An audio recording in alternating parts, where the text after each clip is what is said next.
it's been more than 2 weeks since the scary night which has terrified my soul to the cynosure, making goosebumps erupt on my skin every time someone other than Akaksh comes near me, entering my space which I have made at a 10-arm radius around myself.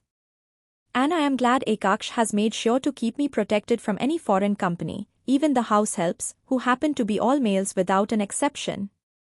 I am staying in his room as he has asked me to, and to be honest, I myself don't want to leave and go anywhere, not even the gardens.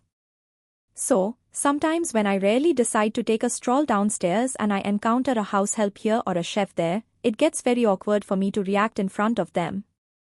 2 weeks back, had I been trapped, more like willingly acquainted in a situation like this, I would have probably been going around the entire mansion jumping and giggling like a maniac, trying to befriend anyone and everyone I could.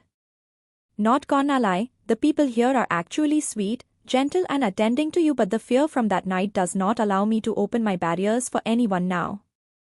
I try my best to act as casual as I can around him, that is, whenever he is around, and to be honest, it's very rare.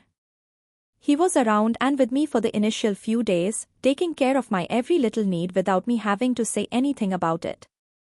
But after that, he started coming back home late, usually after midnight, with cuts and scratches on his body, and left early in the morning before I even woke up. On very rare instances was I even able to have a glimpse of him until and unless he stayed back at the mansion and didn't leave at all. Unfortunately, today doesn't happen to be one of those lucky days.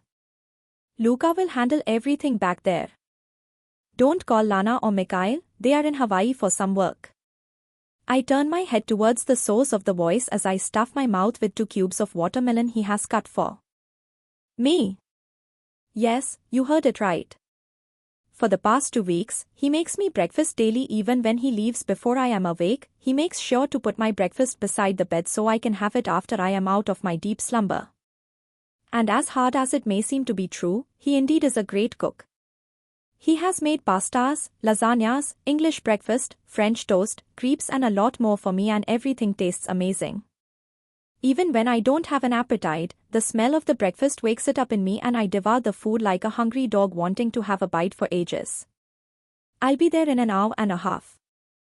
With that I see him cut the caul and throw it on the couch next to the wall as he turns around and his eyes meet mine. The enraged onyx orbs slowly soften as they stare deeply into my forest green ones, which according to him aren't forest green but emerald green, and he has tried to convince me about it the last time he stayed back at home, which was 8 days ago. My eyes scan his perfect professional fit for the day, which consists of a light grey button-down carefully tucked in his perfect black pants with a Louis Vuitton belt on his waist and a Patek Philippe watch strapped on his wrist to finish the look, making him look like a gentleman, which now I fear if he is or not. You have been stuck on that bowl of fruit salad for about an hour now. Are you planning to finish it today? He comments, sarcasm dripping from his tone as his eyes move between the fruit bowl in my hand to my face. My own gaze drops to see the content in the bowl and I am surprised that more than half of the salad is still left. What the hell was I doing? Slowly he drawls towards me and takes a seat beside me, keeping a safe distance between us so that I don't freak out. It's not necessary though, cause he doesn't scare me. He can never, however dangerous he gets. If it was the case, he wouldn't have been the first person to have received my call that night. For some twisted reasons, I trust him, a lot more than I should, a lot more that it should be considered illegal. Taking a deep breath in, he softly looks at me. Leah, if you were lost in the thoughts of that night, I clearly understand. I discern that it has left a deep scar on you and it's not easy to get rid of it. But please, if possible, share it with me or anyone, maybe Lana or that friend of yours, Rachem. Her name is Rachel, I correct him, cutting him between his sentences when he pronounces her name wrong. Yeah, whatever. My point is, share it with someone so that you can at least feel a little, maybe, not suffocating because of that incident. Share how you feel. He forwards his hand towards me and takes my palm in his, so that we can help you, in some way, anyway. If you want, I can also find the best therapist in the entire world for you. Just please don't let this trauma build up inside you. Tears fog my vision as those words act as a soothing embrocation on my scared heart. He has been nothing but gentle and kind to me in the past 2 weeks, harsh at times when I showed stubbornness, and has helped me through and through with fighting the demons of that night. He might not feel it's much effort from his side, but as someone who is suffering, his words, actions and care is like an unction to my misery. Though his anger issues sometimes scares the shit out of me, especially when I try to defy him in any way. He wants things to be done in the way he demands, and if you dare to not follow those demands, prepare yourself to bear the havoc which is going to fall upon you. It's nothing like that. I just don't have an appetite and this boring salad ain't helping me at all, I say, trying to come up with the perfect lie to avoid this situation because for some reasons, talking about that night still scares me to the core. He sighs in defeat and pinches the bridge of his nose. I have to leave for work. Alex will make your favorite lunch, so make sure to finish it. Don't starve yourself because you won't get away with the "I don't have an appetite" excuse. I'll shove the food down your throat myself if I have to. Understood? He asks, his words holding a threat lace to them as I slowly nod my head in response. Without a word, he gets up and starts to exit the room, not before pressing a small kiss on the crown of my head as he does almost every day, as if it's some ritual he has to follow. I don't retract from it either because for some unknown reason, it provides a sense of relief, security and assurance that nothing wrong is going to happen to me anymore. As the click sound of the door falls in my ears, something clicks in my head and I immediately get up from the bed.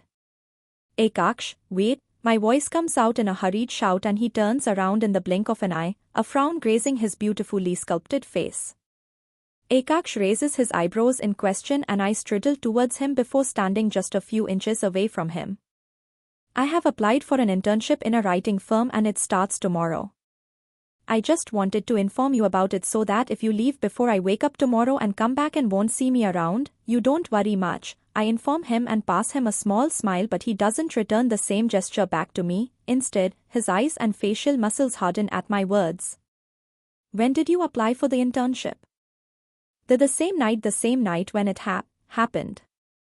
I somehow managed to force those words out of my mouth, wanting not to remember that traumatizing night one bit. His jaw ticks as he forces his eyes shut before opening them back and boring holes through me. And you are telling this to me now? I don't miss the dangerous edge in his voice, which makes me bite my tongue to stop myself from saying anything which can anger him more. I don't want to make a fuss over something so simple. I didn't think it mattered that much, my voice barely above a whisper. Anything, and I mean any single thing, doesn't matter how big or small, which has to do something with you, matters more than you can imagine, to me. Understood? I nod my head slowly. I asked, understood or not, Leah? Give me an answer. Yes. Now write an email to the firm and tell them you are not going to join for the internship. My eyes shoot wide open in surprise as those words leave his mouth. His words fall implausible to my ears and I can't believe he is serious about it. No. He can't be serious. He must be joking. Trying to rile me up or maybe wanting to make me ease up. Yeah. That must be the case. Neha. I know you are joking. You can cut the act now. I softly punch his arm, trying to let out a small forced laugh to believe it is indeed a joke. But his nonchalant expression proves me wrong almost instantly. I am not joking with you, Leah. You are not setting foot outside this mansion and I want you to fit this information in your tiny head as soon as you can. What do you mean I can't step outside? Of course, I can. You just cannot steal away that right from me. Oh, looks like I am stealing that right from you.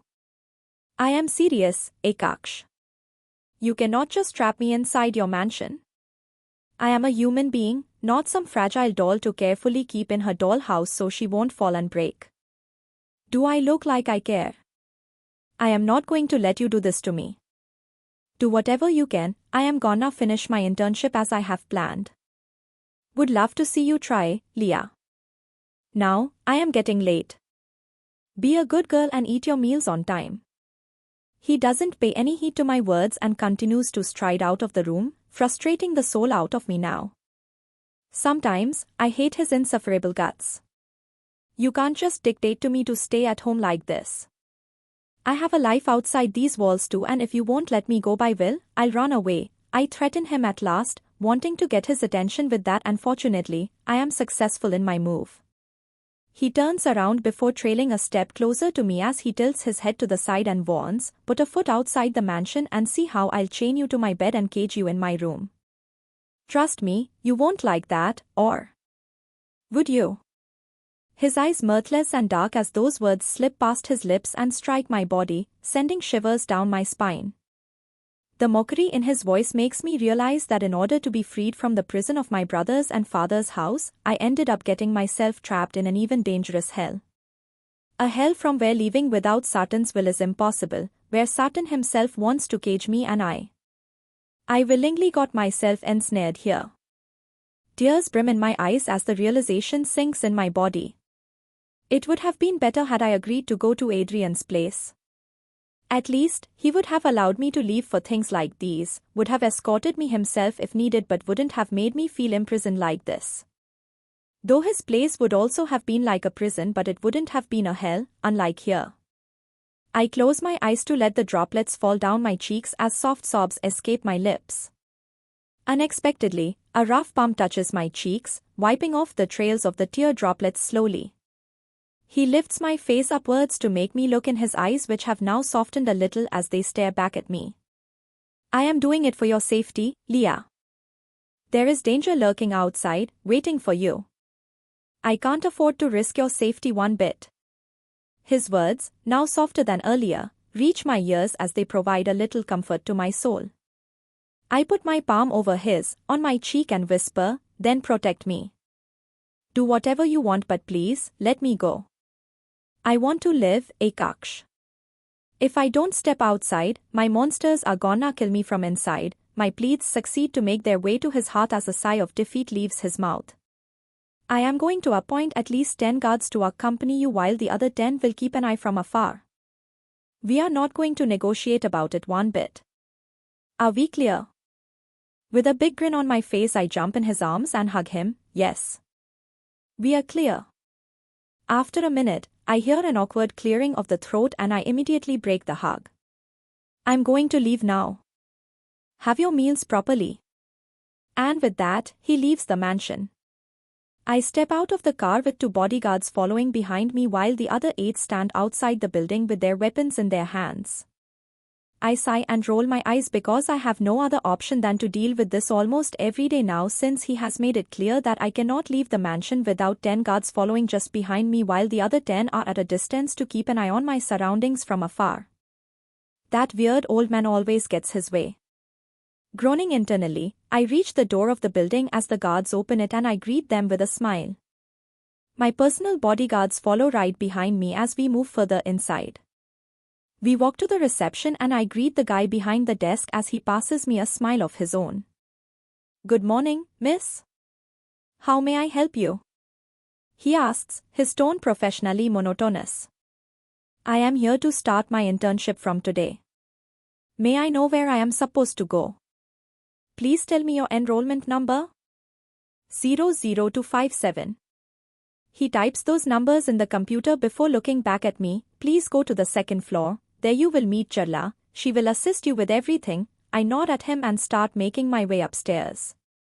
It doesn't take me long to find the girl named Charla on the 2nd floor and I greet her as soon as she sees me. "Good morning, Miss Charla. I am Amelia Williams. I'll be starting my internship from today." "Morning, Miss Williams.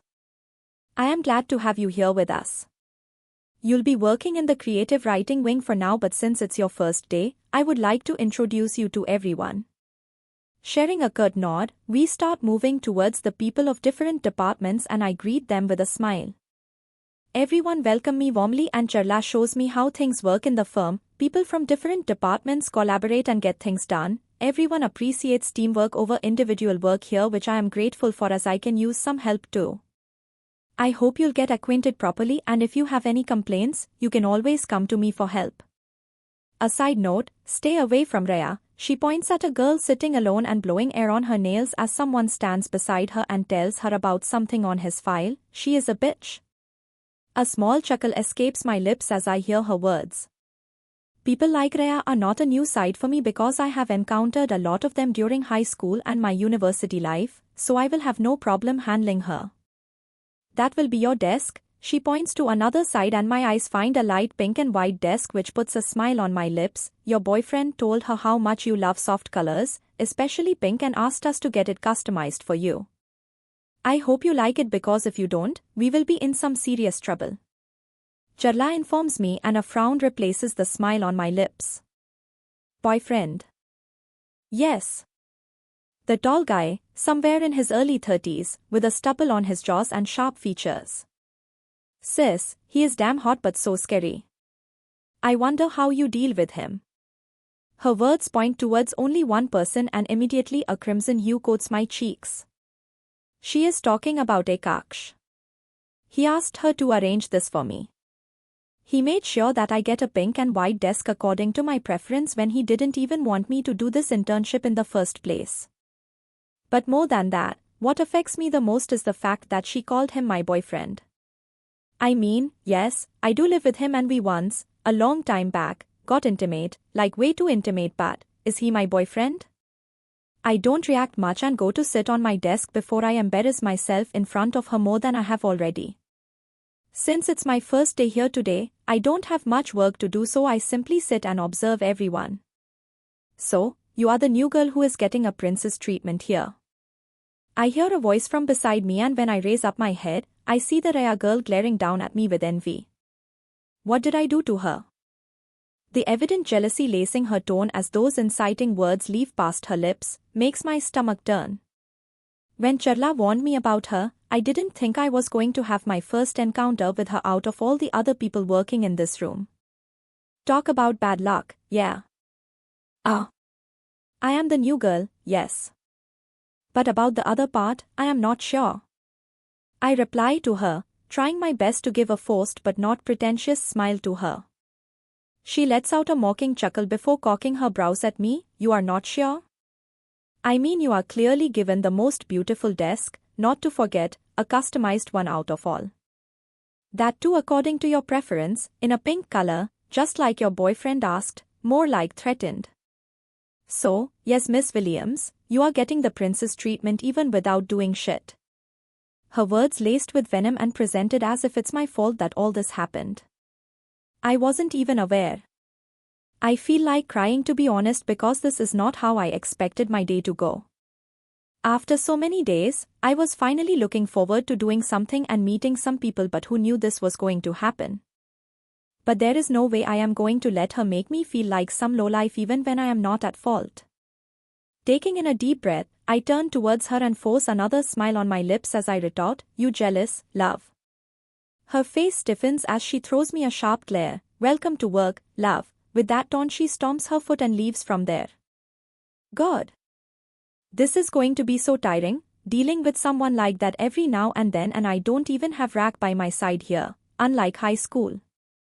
That reminds me, I haven't talked to Rachel in the past 2 weeks, more like I wasn't ready to face her because I know she is going to read right through me.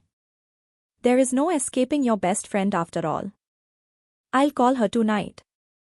The only person I am scared to tell anything to is my own brother and parents. But I will tell them too, not yet, but one day when I'll have the strength to face them. As I am lost in my thoughts, I don't realize someone's contiguous presence until one of them coughs to grab my attention, which abruptly goes to them. A girl, probably in her early 20s just like me, and a guy, around the same age, stands in front of me with welcoming but nervous smiles on their faces. Even without any exchange of words, a candid smile grazes upon my lips as I turn towards them and stands up in reflex. "Hey!" The girl greets me and I respond almost immediately with a small, "Hi." I still can't be completely myself in front of new people because a part of me is scared every second, even after having 20 bodyguards at alert to protect me. The guy forwards his hand for a shake, but I reflexively strides a few steps behind, my muscles alert, my heart racing as the blood pumps blisteringly in my arteries, making me fully aware of my surroundings now. I stare at his hands as if they will choke me and touch me any moment now, as if they will lunge forward to kill me or take my heart out. My hand grabs a hold of the corner of my desk strongly until my knuckles turn white as sweat beads start forming on the sides of my forehead. The sadistic laugh, dirty hands and those scary eyes come into view and I feel my lungs constricting with the need of air which I am unable to breathe in. Hey, are you okay? The girl's voice pulls me out of my thoughts and my hold around the corner of my desk loosens as I inhale deep breaths to calm myself down. I notice the guy feeling awkward with his forwarded hand and slowly takes it back, taking them behind his neck and scratching it while releasing an awkward chuckle. I feel bad for causing him this embarrassment.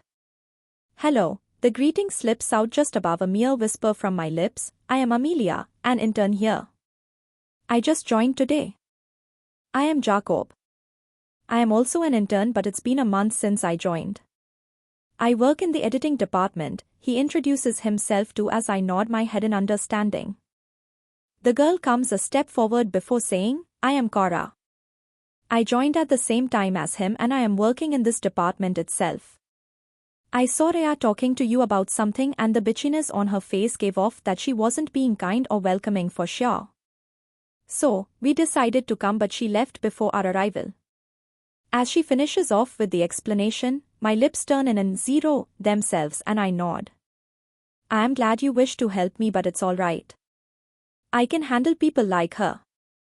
Also, thank you for coming, I was feeling alone anyways and it's also my first day so I don't know anyone here. No biggie. Now that we are here, let's take you to the cafeteria downstairs to have something. The cheeseburger is great there, you'll love it. Cora excitedly speaks and a chuckle slips off my lips. Calm down, love, Jacob holds her shoulders and laughs at her antics. Are they in a relationship? Obviously, or why else will he call her love? He moves his eyes from her to me, let's go, love, oh. So he calls everyone that. My bad. Shaking my head, I start walking with them as they tell all about the firm. By the time we reach the cafeteria, I realize Cora is very enthusiastic and talkative who overshares things every now and then without realizing and bites her tongue the next moment as the mistake finally sinks in. While Jacob on the other hand is very calm and more on the listener side as he hears whatever you have got to pour down. To be honest, in my opinion, these two should definitely date. Like they are a match made in heaven.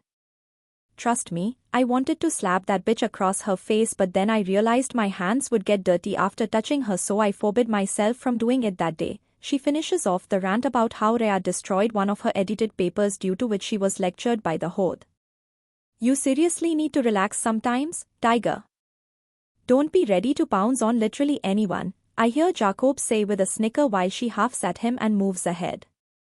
We are right now in the big cafeteria of the firm which is surrounded from all the sides by floor-to-ceiling mirrors, giving us the perfect view of New York City. As my eyes devour the view in front of them, I remember all the love I possess in my heart for this place. It's so hard to explain in words how much I am attached to this place. Being born and brought up here has given me the privilege to experience this city from every cell of it. 3 cheeseburgers, please. Cora's voice brings my attention back to them. Keep them loaded. My eyes widen in horror before I deny abruptly, oh no. Keep mine light. I cannot finish a loaded cheeseburger all by myself. The stupefaction in her looks gets a nervous smile out of me to which she simply shakes her head and gets the order modified. I'll have Coke, though. I immediately pipe in. Me too. Even I'll have it. Once we are done placing our orders, we look around to find ourselves a table to sit which doesn't take us long since there aren't too many people around, which by the way is a great thing and I am super grateful for it. People scare me now. Our table is just beside the huge window which is going to give us an eagle-eye view of the city, perfect for a lunch scene with friends. My eyes roam around the whole cafeteria before stopping on the 2 guards who have followed me inside. They stand at some distance from us, enough to shoot anyone or grab them by their collar in less than 30 seconds if they come near me and try to hurt me. I am really glad they didn't scare away these 2 who decided to be my friend here because if they had, I would be all alone, getting even more depressed in a sad environment.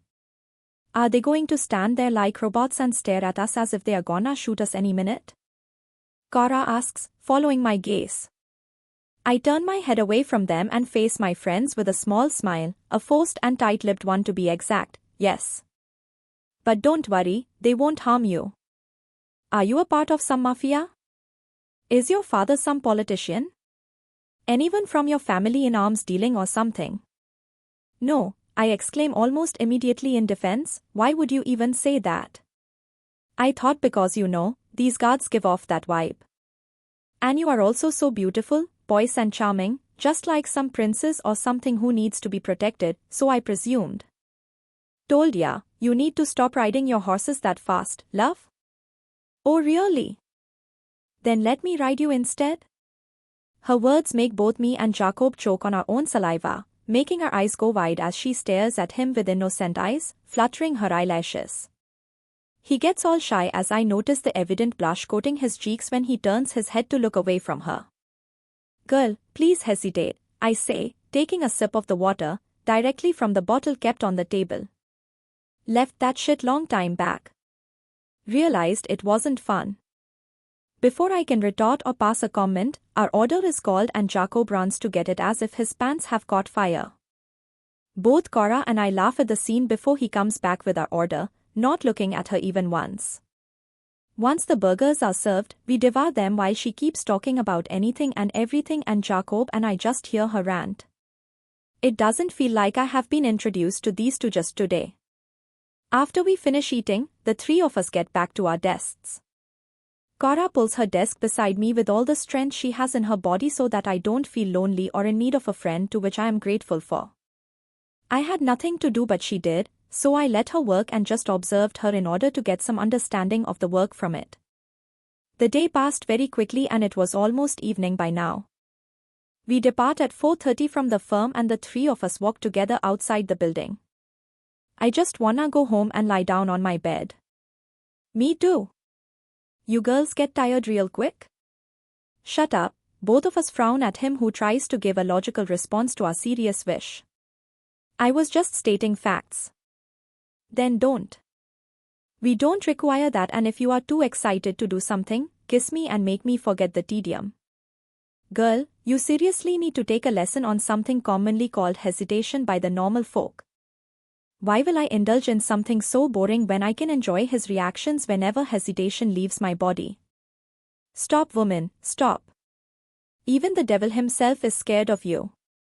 I let out a laugh at their banter, which is really funny to be honest. Cora seriously loves to rile him up so much and enjoys every bit of his reaction when her effect works on him. I am telling you, they have a very strong chemistry and I can sense it already.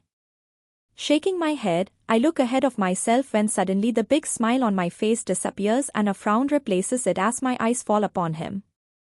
Akaksh waits for me, leaning against his Aston Martin, staring back at me as if he will pierce through my soul any moment now. Anger is evident in his features and I realize it as I get closer to him. God knows what I did now or what happened to him at his work. He needs some serious therapy for his anger issues, to be honest, because they show up at the worst moments and I don't want this to be one of those moments. Without halting in my steps, I stride towards him as we maintain our eye contact the whole time. My steps finally come to a stop when he stands just inches away from me. Whoa, dude. You are hot, but you have parked your car in the no parking zone.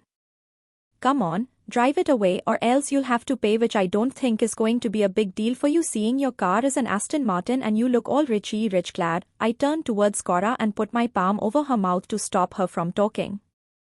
Her rants were only fueling his anger and I don't want to become a prey to it when finally he has started to get soft around me. Her eyes widen with shock as she looks at me with the, "What the fuck are you doing?" look. Cora, he is with me. With that, I pull my hand away from her mouth and she straightens to stand firm. Just because he is with you, I am not saying anything. Thanks for that, sweetie. I leave now. Bye. I wave at them and they smile back at me while waving back. Bye, love, Jacob says, and they turn around to leave. My smile stays on my lips as I move my eyes up to meet his again, which are now fuming. He doesn't say anything and pulls his body away from the car before opening the passenger door for me to sit in, which I gladly do, not wanting to push him anymore. What happened now? He gets behind the steering wheel almost immediately and starts the car in no time. Once we are on the road, the car takes up its speed and I hold onto my seatbelt for my life. The cityscapes pass by in a blur before I can even register while my eyes widen in horror at the speed the car cuts through the air, making its way from between the other vehicles. The blood rush in my arteries almost happens as quick as a vehicle passes our car. I won't be kidding if I say one day this guy is going to give me a heart attack. I feel his palm over the flesh of my thighs the very next moment, which does nothing but to add extra fuel to my already burning nerves. His palm starts moving over my skin in a gentle motion against his rough hand, making goosebumps erupt on my skin. After a few minutes, the pace of the car decreases but not my heartbeats. Though, this moment has made me realize one thing for sure: understanding him is harder than understanding the laws of physics and rules of chemistry. Who was he? His words cut through the thick silence in the air as my head snaps towards him. I asked, who was he? My mouth hangs in disbelief at his question. What do you mean? And I thought English was your first language, excuse me. Are you trying to mock me? Trying? Is it not obvious? Now tell me who he was, or else I'll turn the car and hit him with it before asking this question to him while he'll be fighting between life and death on the hospital bed. An unbelievable gasp leaves my mouth at the thought of this possibility actually happening. I seriously cannot believe this man, not right now at least. He is a friend. Friend? That too in just one day. Aren't you so fast?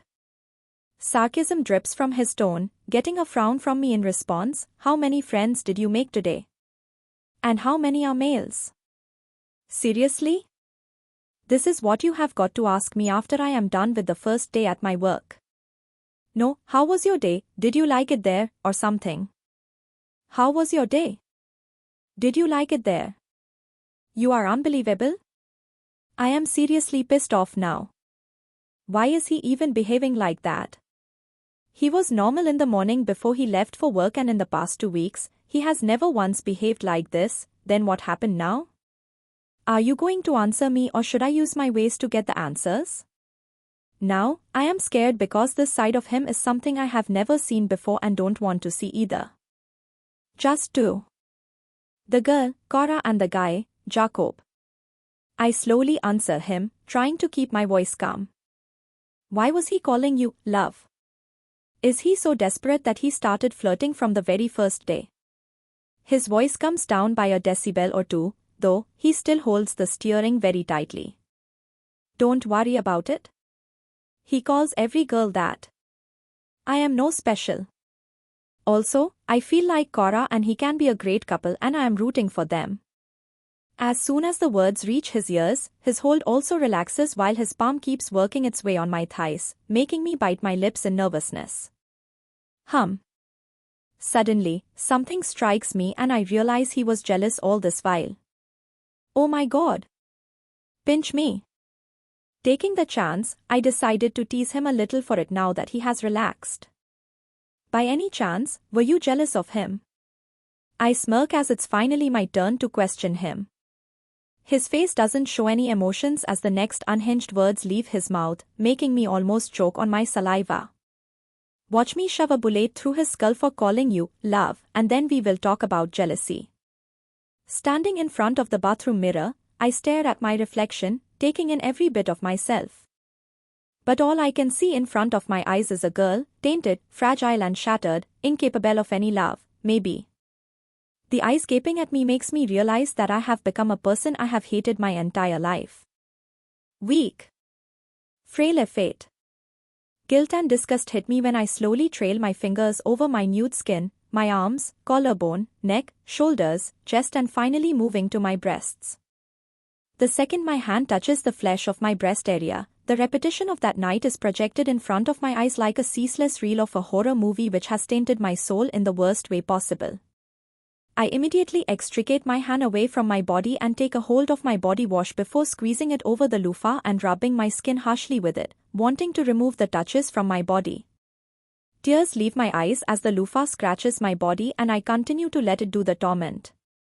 But even in the scrutiny of this physical pain, the scar on my soul doesn't seem to be forgotten. The weight of that night still falls heavy on my shoulders and my burning tears mix with the coldness of the water as soon as they leave my eyes. I snivel louder as the tears keep dwindling down my eyes, trying to release as much of the pain as I can, but it's of no use. I can't even close my eyes while shivering because the moment I do, the only face I see is of that man who broke into my penthouse that day and left a scar of me to haunt me every single second of a day. Abruptly, I hear a knock on the bathroom door and a strange fear crawls in my spine as my body starts to tremble. "Leah, are you all right?" His concerned voice reaches my ears like a long-awaited cure of my excruciating pain. "Say something, please. I heard your cries and it's scaring me." Something in me takes my feet towards the door by itself, wanting to be as near to him as I can be to provide solace to my heart, and I don't stop my steps. Reaching the door, I turn around and lean against it before closing my eyes tightly and letting the tear droplets slide down from the corners. "He is haunting me, Aksh. I confess because I know he will bring me out of this." I sit down on the ground and keep leaning against the door frame. "You know he will not do anything to you anymore, right?" "No one will for that matter." His voice comes out low, enough for me to hear. "But his harrowing memories will undo. You cannot stop them. Do you trust me?" "I don't think I have ever trusted anyone this much in my life as I trust you." "It's true." For some reasons, in the past few weeks, I have found a little refuge in him. My heart has been his for a long time now, but slowly I am submitting my soul to because I have started to develop a strong trust in him. The type my brother has put in Adya, my father has put in my mother. "Then trust me to protect you. Protect you from him, his haunting memories and the scars he has left on you." His voice is laced with determination as I feel his presence behind me, as if he is sitting on the ground and leaning against the door too. "Why me, Aksh? Why did it happen to me? What wrong did I ever do to anyone?" Sobs leave my lips and I bring my knees closer to my chest, holding them with my arms from both sides. He takes a deep breath in. "You didn't deserve it. None does. You were punished for my sins and I won't even forgive the Almighty for doing this to you. I cannot forget it." His touch does not leave my body. The more I try to rub them away, the more they get buried in my skin. My cries echo loudly in the bathroom because of the excruciating pain and misery I feel in my guts. I didn't deserve it and still it happened to me. I will wreck the world if it will make you feel at ease. I will destroy everyone so that you don't have to be scared that someone might harm you. I am strong and capable enough to do that. But your cries, they make me weak and inept. I don't want to cry. I don't. I hate this so much. But these tears don't stop. The pain still stings like before. I can't help it. For a moment he doesn't say anything and let me wail as if trying to give me the time I need to pour it out before finally saying, "Will you please come out?" For me. I can't bear hearing your cries when I am not even able to see your face. I move my head up from my knees and look down at myself. Foam lathering over my body, hair sticking to my face, naked breast and everything. Even though I want to go and relax in his embrace, I cannot step out like this. It won't look good. I can't. Not now. Somehow, I let those words out of my throat. "I won't force you if you aren't comfortable, but Leah, you don't have to worry about anything, not about me at least." The reassurance in his voice makes me feel a lot better. "I'll wash myself and will come hour. Take your time. I am not leaving." Humming at his words, I wipe off my tears and walk towards the shower again. I turn on the faucet and rinse the foam from my body and shampoo from my hair properly. Once I am done with all that, I pick up a towel and wrap it around my hair before slipping into a bathrobe and exiting the bathroom. My eyes immediately find Aksh, sitting on the edge of the bed, and without wasting a second he gets up from the bed and strides towards me. He takes my face in his palms and makes me look in his eyes. "I will conflagrate the world to ashes in front of you to make you feel safe." Don't be scared of anyone, Leah. You are stronger than that. Don't give anyone the power over you. The words reach my ears, putting ointment on my wounds, taking some of my pain away. But I doubt if it's the words or his presence, because for me, just his existence is enough to get rid of any bad thoughts, and he knows it. Every night, when he comes back from his work, he sleeps beside me and holds me in his arms to prevent any sort of nightmare I might have to fight, and I am so grateful for that. Thank you so much. It means a lot to me, I say, with a small but genuine smile on my lips. Now get dressed and come downstairs for dinner. I nod and he leaves the room almost immediately. He is still distant from me, but whenever I am on the verge of breaking down, he is the first person in line to hold me in his arms and take me away from those haunting memories. Even though he doesn't allow me an access to his heart and always talks in one-liners when I ask him something, he never hesitates to whisper sweet nothings in my ears while I wail my heart out. I'll count it as a start. Without wasting much time, I get dressed in a simple tank top and shorts and towel, dry my hair before letting it fall down on my shoulders freely. I don't have it in me to apply anything on my face right now. For obvious reasons, I don't have the heart to dress up or do my proper skincare or something in the past few days, due to which my skin has become paler and dry while my fashion sense has gone to visit his grandma for a summer vacation. I pick up my phone before flicking it open and checking my notifications and texts. 56 calls and 100 plus texts from Rachel, which is frightening. I have still not told her all that has happened to me, but I decided to do it tonight. She deserves to know it. TRO 202. I am currently sitting on the dining table for dinner, waiting for Akaksh to come downstairs as I take a few sips from my glass of water. My condition is better than before and I can finally relax now. This is one of the very few times when I step downstairs, that too when he is home before I go to sleep, and fortunately, today is one of those days. Clacking of shoes reaches my ears and I look up to find him descending down the stairs with his phone to his ears. Sometimes I wish to snatch that thing from his hands and throw it as far as I can to somewhere he can never reach. Like seriously, you can leave the device for 1 second. Ping. My eyes pull away from him as I stare down at my phone, which just chimed from a notification. I flick the screen to unlock and see it's a text from Rack.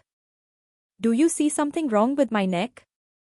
I open the attached picture with the text and it's a snap of her neck, which looks just fine.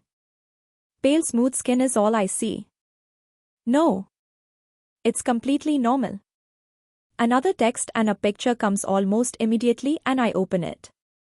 What about my cleavage? Attached picture of her cleavage.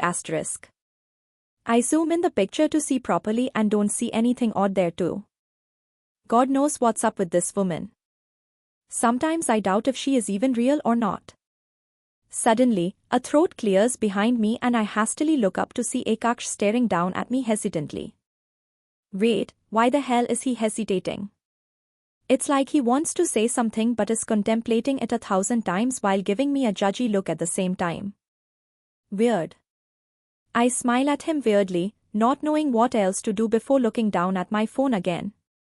My eyes widen when I see Rak's cleavage picture opened on the phone and I immediately close my screen immediately. Shit. That's why the look.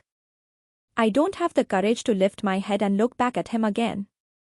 So, I keep my head hanging low, trying to avoid him. He takes a seat beside me and one of the house helps, Ian, serves us the food. After about 5 minutes, he leaves, leaving us both alone with a thick awkward silence hanging around us. I didn't know you had such wide and wild preferences. Not that I mind. Crimson coats my cheeks as shame flushes over me instantly at his words. It's so awkward, God. Inhaling a deep breath in, I somehow force words out of my throat. It's not what you think it is. Oh no. Don't worry. I am not judging you. There is nothing to do. My phone chimes before I can finish my sentence. I ignore it and am about to explain when the sound of a call from Rachel echoes in the living room. Seriously, bro? Right now? Passing a big fake smile to him, I pick up the call and put it to my ears without wasting a single second. Bitch, when I call you, you fucking answer. There is a keyboard in your phone which allows you to type a message. I hope you are aware. She shouts from the other end before I can even start. I was about to do it. What do you mean by about to? I sent you the picture and the text a minute and 46 seconds before. What took you so much time to answer me, huh? Yeah, right. I took an eternity to answer your text which was sent a minute and 46 seconds ago. Stop mocking me or you'll die a virgin. Akaksh chokes on the water he just took a sip of and my eyes widen in horror. I realize my phone's volume is too loud for him to hear everything, so I retrieve my phone from my ear and am about to lower the volume when he holds my hand, stopping me from doing so. Don't, he whisper warns me and I oblige, having no other option, wishing on my stars for Rak to not use her unfiltered mouth like normal. You did already? At least ask your neighbor to fuck you once. Howl. You enter hell with that virgin pussy? Bitch, stop. Imma, cry now.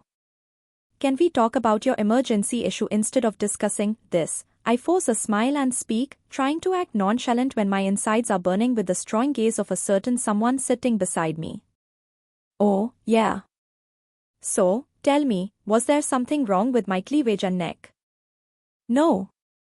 Then why the fuck was that owner, who is also our new boss, staring at them every other second? Whoa. Say what? Yeah, bitch has developed a fetish for my skin. Oh my god. I smell gossip. Tell me all about it. It's embarrassing. I'm listening. Before Rak can speak, we are interrupted by Emma certain someone's voice. Leah, have your dinner, baby. It will turn cold. My eyes threaten to fall out of their sockets while he nonchalantly digs in his food after causing havoc in my life just now. What? The flying. Fuck. Tell me what I heard is what I actually heard. I am about to reply when my phone is snatched out of my hold. Miss Rachem, please let her eat. And yes, you heard what you heard. I am that neighbor of hers about whom you were discussing some time back and currently she is living with me. Thank you. With that he cut the call and passed my phone to me. My mouth hangs open at his words as I cannot believe he just did that. Rak is gonna kill me for sure, but before that I myself will die of shame. I want Mother Earth to open up and swallow me alive because I cannot survive another minute now. Eat. Or else we will start discussing what you talk about with your best friend. His words are nonchalant with a warning hanging in them which makes me immediately pick up my fork and dig in the food. I am seriously dying one of these days. Absent-mindedly, I finish my dinner while my entire focus is used to avoid his gaze every now and then. Soon, Ian comes back and picks up our plate before bringing some ice cream for dessert for us. The moment my eyes land on my favorite Belgium choco chip ice cream, I forget everything happening around me from the past and picks up a spoon to take a big bite of it. Oh my god. I moan in satisfaction and take another bite. Thank you so much for this, Ian. I love this. He smiles at my words and goes back to the kitchen. Savoring the taste of the sweet frozen dessert, I moan and hum every now and then, not caring about the world at all because this is peace. Akaksh clears his throat again and I immediately realize about his presence and turn my head slightly to look at him. His eyes dark with something I can't put my finger on as he stares back at me intently. You like this ice cream? Like? I love it. It's my favorite. He nods and stands up before leaving upstairs, towards his room. I don't know why he is going too quickly, and continue to devour my favorite ice cream as if my life depends on it. To be honest, it does. Because if this baby had not distracted me, I would have died of embarrassment today. It's almost midnight but I can't sleep. I turn around to see that even Akaksh isn't here by my side, which isn't a good sign. I cannot sleep without having him close to myself or else the nightmares start haunting me. I feel the need for some fresh air, so I decide to take a stroll in the garden. Getting up from the bed, I stride towards the door and exit the room. My throat feels dry for some reason, so I first walk towards the refrigerator the moment I am down the stairs and take out a bottle of chilled water. Oh my lord! The words slip out of my mouth when I see the entire deep freezer filled with Belgium choco chip ice cream. Around 10 boxes are there, since that's the capacity of the deep freezer. Did he do it for me? Because I told him I loved it? He is really hard for me to figure out, because the moment I feel I have done uncovering him, his other side proves me wrong instantly. He can be really sweet one minute and really angry and aggressive the next. God knows what he is made up of, because the more I try to understand him, the more entangled he gets. Gulping down the content from the bottle, I walk outside the mansion to the garden and stare up at the night sky while continuing my stroll. It's so clear from here, the stars are visible, the beautiful constellations are identifiable if you are smart enough to figure them out. Unfortunately, I am not. I hope someone will show me the constellations someday and will explain the whole thing to me, cause that's not my genre for sure. The peace in the air provides some calmness to my loudly beating heart. As the cold breeze hits me and brushes past my hair, it feels like someone is blowing air on my wounds to lower their effect a little. The beautiful garden looks even more prettier at night, under the moonlight. My eyes move to the moon, the full moon, which shines brightly in the sky, looking like a freaking masterpiece. Beautiful. Even though I am not a big fan of the night sky, I love to appreciate the beauty of nature. I am more of a sunset kinda person, but right now this is giving me peace. I don't give a fuck. I need him anyhow. Trust me on this, I will shoot you in your head if I don't get a lead in this situation. I hear loud noises from one end and turn my head in that direction immediately to find Akaksh talking to someone on the phone. How the fuck did he escape your eyes? What were you doing? I walk towards him slowly, and as if sensing my presence, he turns around. I'll talk to you later. With that, he cuts the call and takes a step towards me. What are you doing here? His words catch me off guard and I am not able to think of any excuses, so I decide to go with the truth. I wasn't able to sleep. So, I thought of taking a stroll in the garden. What happened? Nightmares? Oh no. Not yet. I was just restless. Did you take your pills? Yes, I did. Thanks for asking. By the way, what are you doing here at this time? Work calls. Aksh, may I ask you something? I don't know what is taking over me, but there are some things I want to get my answers to. He nods at me, giving me the cue to continue. Why am I here? I ask softly. His eyes darken as soon as the question leaves my mouth. I know I might be digging my own grave, but I need to know some answers, especially the ones which concern my life. It's for your own safety, Leah. What is it you are keeping me safe from? You don't need to know that, I do. It's my life, for God's sake. Trust me. You can do that, right? I bite the sides of my mouth as anger seeps in my system. What's wrong with him? How can he simply go around asking me to trust him when he doesn't tell me shit? Why should I? Who are you to me? My boyfriend? 'Cause last I checked, you were not. What are you implying exactly? I am not implying anything. I am just asking for answers. Who are you to me, for me to put my trust in you? Didn't you say a few hours ago that you trust me more than you have ever trusted anyone? I was vulnerable back then. Now I am no. So, you mean, you don't trust me? He takes a step towards me, making me take a step backwards. I can sense his anger going up, but I am not stopping today. I need my answers. There should be a reason for me to do so. What should I do to gain your trust? Be your boyfriend? You know I didn't mean that. Haven't you wished for it all along, though? Isn't this the reason why you let me handle you any way I want and like? Don't go there. Why not? Are you afraid of a confession? Why not? Are you afraid of a confession? Tears brim in my eyes at his mockery, but I use all my strength to hold them back. Confession? Is that what you want? Cool. Hear it then. Yay, I have wanted that. I have wanted that for way too long to even remember now, but I kept my feelings in my heart because you are way too heartless to reciprocate. I like you, Aksh. Hell with that, maybe it's more than just like at this point. Maybe, it's low. Stop it. Not a word more, Leah. Don't say things just like that. Words hold strong meanings, using them for anyone will only take away their essence. I'm not your lover who deserves to hear that from you. Not yet.